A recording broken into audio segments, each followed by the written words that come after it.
welcome back to Theater Cliffhangers, or What Comes Next, with your host, Gordie McCall. That's me, yours truly. And this is episode 4. And I think you probably noticed that I've changed the title a little bit. It's now Theater Cliffhangers instead of Cliffhangers. That's because all the stories come from the world of theater. And of course, me as the storyteller, I have spent the last 45 years as a professional theater artist, an actor, a director, a professor of theater, an event producer, a playwright, a dramaturge. You name it, I seem to have done it and continue to do it with great joy and pleasure. So these stories are all true. They come from all over Canada, many places I've worked, and in different parts of the world where I've worked as well. And one other thing, you might notice my voice being a little bit different. I've got the remnants of a cold, so bear with me, and I hope that you can understand everything I'm saying. Now, before we get started, I would like to ask you to press the subscribe button that's right below the video and the like button, and that will help us gain more subscribers and therefore be able to tell more stories, more cliffhangers. And the subscription numbers are going up. So thank you very much to all of our subscribers. I look forward to sharing these stories with you on an ongoing basis. Okay, now, what is a cliffhanger? Cliffhanger is an abrupt change of direction of a story or a sudden halt with more to come, but we don't know what it is. And it raises the tension, the suspense, and you're left hopefully asking, well, what comes next? What comes next? Therefore, the title, Theater Cliffhangers, or What Comes Next. Okay, so this is how it works. I'm going to tell you a story. Then there's going to be a cliffhanger moment that we arrive at. And at that point, I'm going to stop the story and give you a few seconds to see if you can figure out what does come next. What was the cliffhanger? You'll know the cliffhanger moment, but what was the resolution of that cliffhanger moment? Okay, so let's have some fun with that. And the title of this week's episode, episode number 4, is Like a Bat Out of Hell.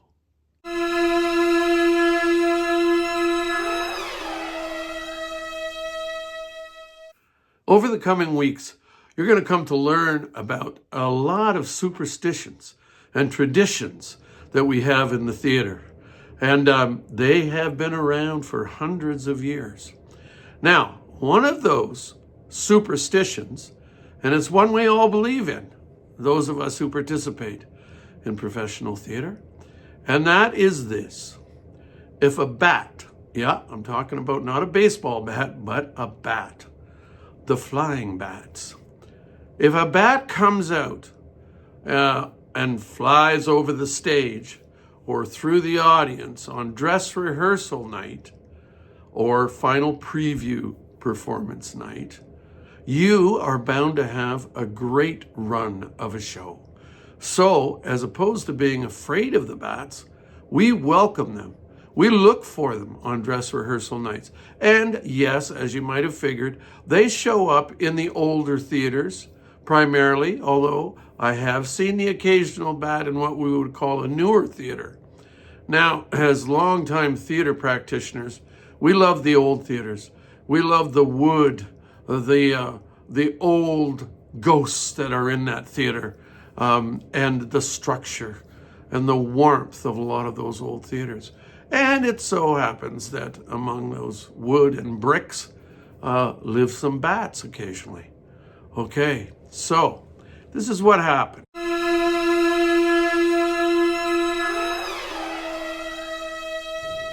One summer, I was visiting a theater in Southern Ontario. I can't quite remember whether it was the Port Stanley Theatre or the Lighthouse Festival or one of those, and it was an old theater building. And they were putting on a performance of Blithe Spirit. Now, Blithe Spirit is a world-famous play by the great English playwright of World War II fame, Noel Coward. And it involves the visitation of a spirit during the play. So it was quite appropriate this wonderful summer evening. And I think it was somewhere in the first act that I, along with the entire audience and the actors, although they didn't let us know, noticed the arrival of a bat coming in low at high speed on an angle, coming down toward the theater floor from the wings. And on the far side, it was what we call a box set. So it was meant to look like the interior of a room. So it had a wall and a window on that far side. Well, the bat flew in, losing altitude very quickly, hit the floor, bounced a couple of times, skittered into the wall, and appeared dead.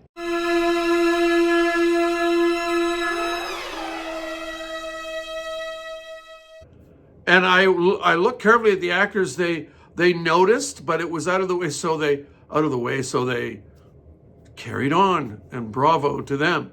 But we all started to smile or scream, which happened a lot in just a couple of minutes, because no sooner had that one crash landed, but another one came in from the same direction, same trajectory, same speed, same skittering across the surface of the stage.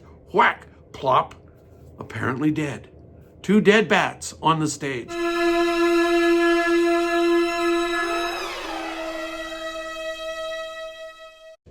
And I was going, boy, this is like a Christmas present.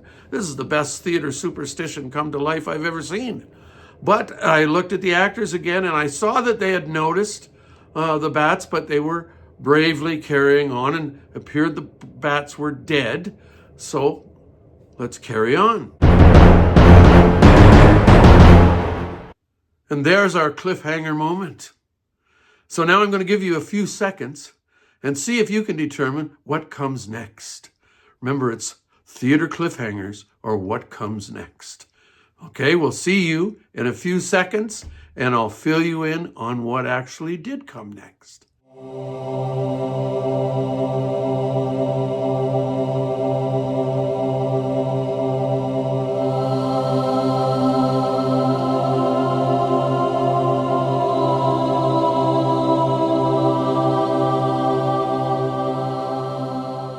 So we all accept that the bats are there, and a very few minutes go by, and then suddenly the bats come to life.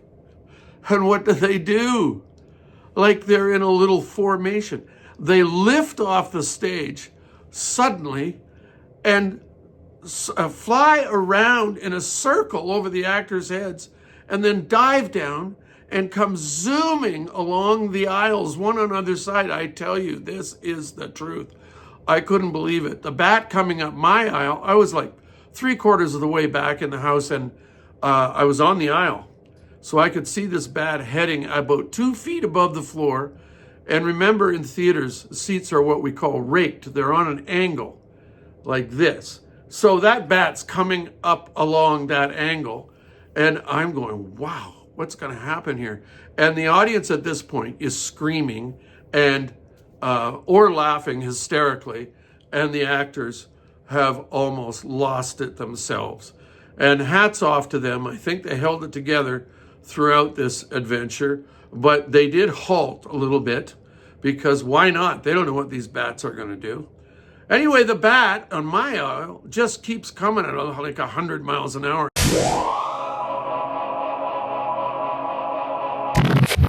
Comes right by me, doesn't clip me, but comes very close. And of course, bats, they're not supposed to clip you. They have this sonar that keeps them a little bit away from you, but because they flew in and fell to the floor like they were dead, I thought maybe the sonar is off. But it wasn't. And they flew out of the theater. Thanks, everyone. I hope you enjoyed this episode of Theater Cliffhangers, or What Comes Next.